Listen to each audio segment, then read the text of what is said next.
This is a brief overview of reflections, rotations, and symmetry in Module 12. I hope that it helps. So let's first start by describing what a transformation is. A transformation is an operation that maps an original figure called the preimage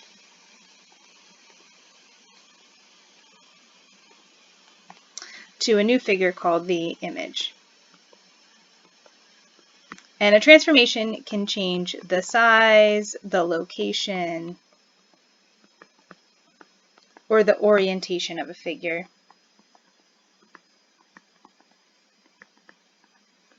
And orientation really just means the direction it's facing, really.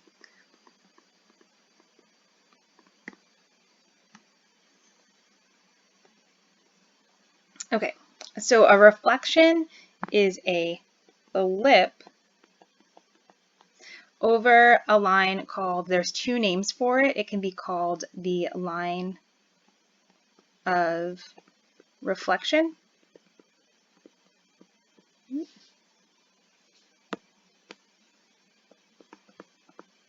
It can also be called the axis of symmetry.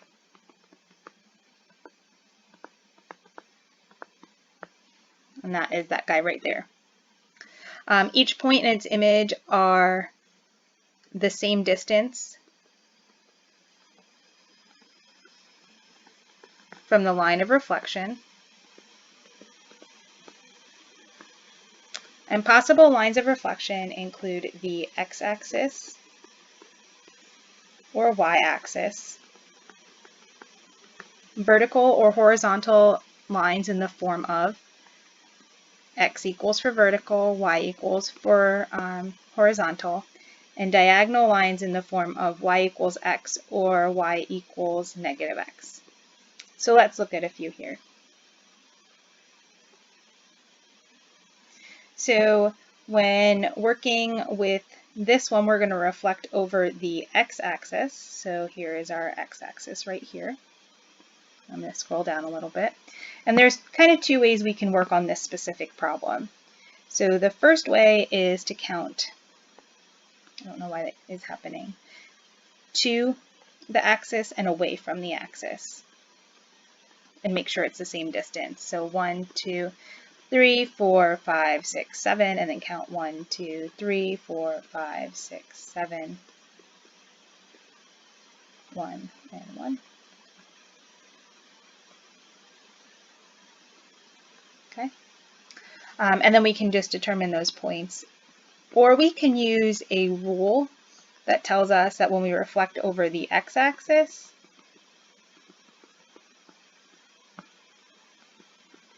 we negate the y.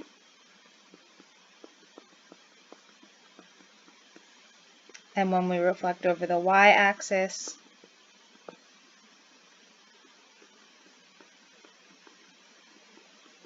we negate the x. So in this case, we're reflecting over the x-axis. So 4, 2 would become 4, I'm sorry, negative 4, 2 would become negative 4, negative 2. And 4, 7 would become 4, negative 7. And 5, 1 would become 5, negative 1. In the next example, we are reflecting over this line x equals 4. So the first thing I'm going to do is go find x equals 4 along the x-axis, and I know it's going to be vertical. So I go ahead and graph that line. And then in this case, I have no choice but to count 2 and away from it. So for J,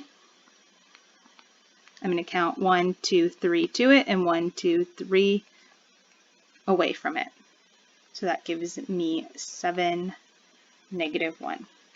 And for K, I'm going to count 1, 2 to it, and 1, 2 away from it. And that gives me 6, 3. And L, I count 1 to it and 1 away from it. So that gives me 5, negative 2. In this next example, I'm reflecting over the line y equals x. So I need to start by graphing that line. So let me do that.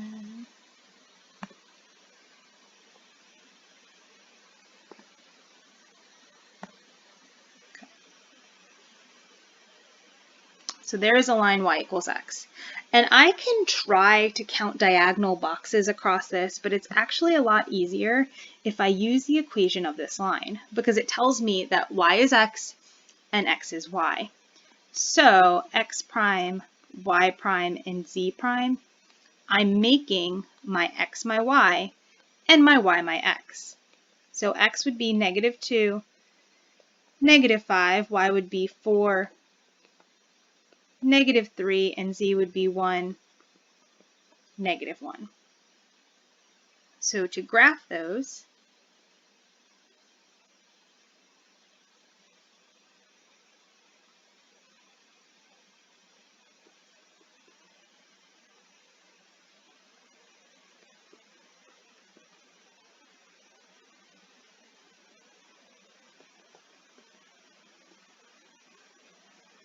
would give us a reflection.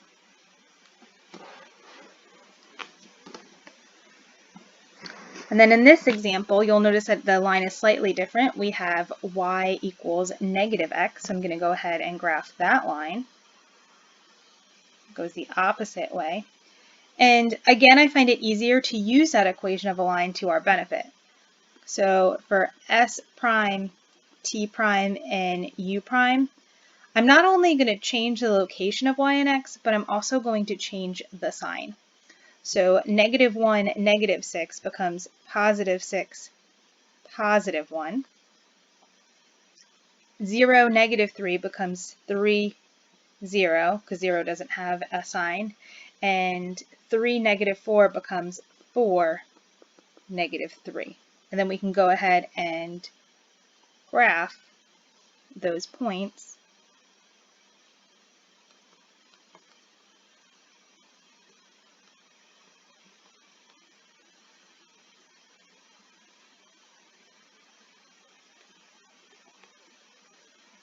And we get this triangle.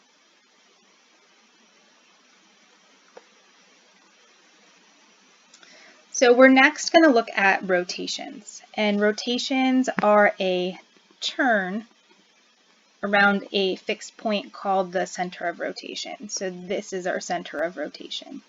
They have a specific degree and direction. And we're going to deal mainly with 3 different degree measures.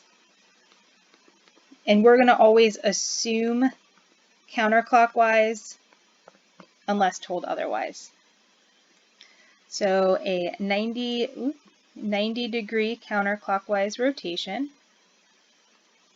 would have the rule that xy changes to -y x.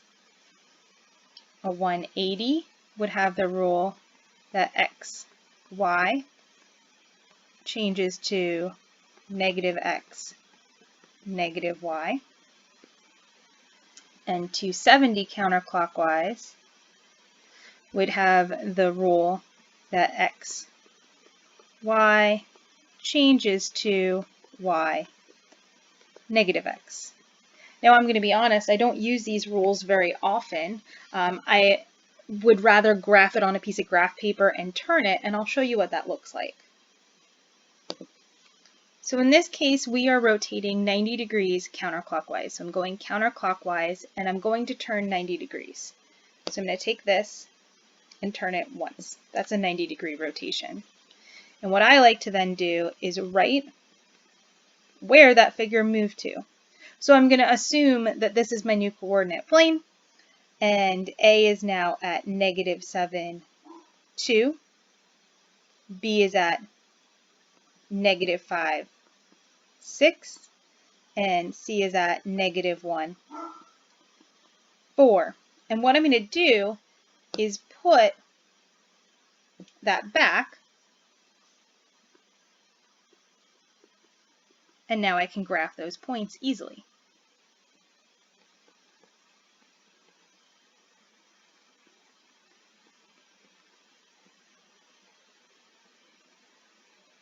Let's look at that again. Now I have a 180-degree rotation, and it doesn't matter what way we turn in a 180-degree rotation, but we'll keep with that counterclockwise default. So 1, 2 makes 180 degrees. And then we can write the coordinates of our points, the new ones. So P prime, Q prime, R prime, and S prime. So P has moved to -2, -6. Q has moved to -6, -5. R has moved to -5, -1, and S has moved to -1, -2. So then I can move my figure back, or turn my graph paper back. And you would graph all these points onto a piece of paper, because turning our head on the computer doesn't really work too well. Okay. And then we would just want to plot these new points. So -2, 6, -6, 5, -5, -1, -1, -2.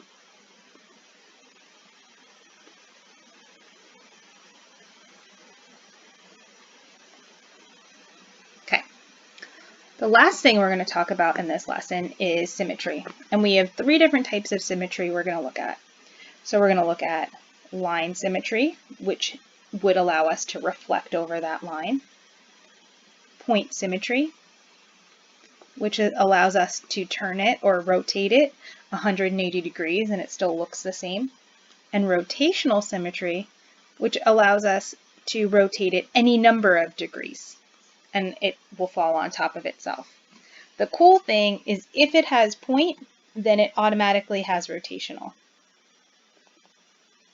So let's look at a couple of examples here. This first one. I certainly have line symmetry. I can actually get line symmetry a couple ways here. So definitely line symmetry. I have point symmetry because I can rotate it 180 degrees. And then because I have point, I automatically have rotational symmetry. But even if I didn't, I could rotate from this point to this point and it would fall on top of itself.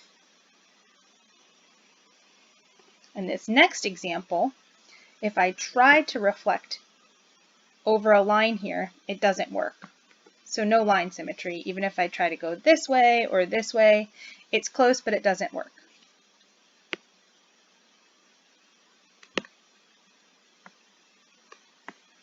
And get rid of those lines. So let's try point symmetry. Point symmetry would have me rotate it 180 degrees. Oh, that's not working. What about rotational symmetry? So I know if we have point symmetry, we have rotational symmetry. But do I have rotational symmetry without point symmetry? Well, here's my center.